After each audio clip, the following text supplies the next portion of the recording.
And girls, this is a video on how to open your AMP Google Classroom. If I go to my Plan B classroom, what I need to do is scroll down for the code. Here it has it.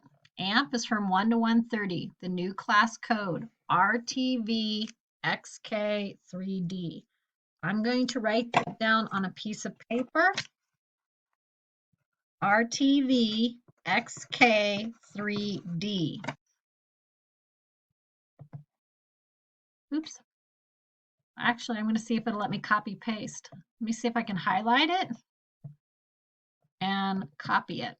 Oh, yes.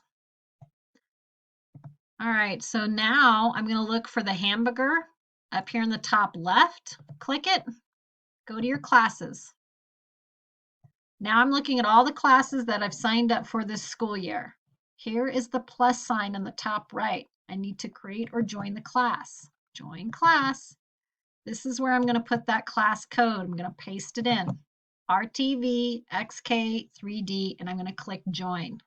When you do that, you'll have access to art, music, and PE. Your teachers are expecting you to visit this site on Tuesday, Wednesday, Thursday, Friday, keeping in mind that you also have your Wednesday meeting with Mr. B and Miss Swanson. If you have any questions, please let us know. Thanks so much.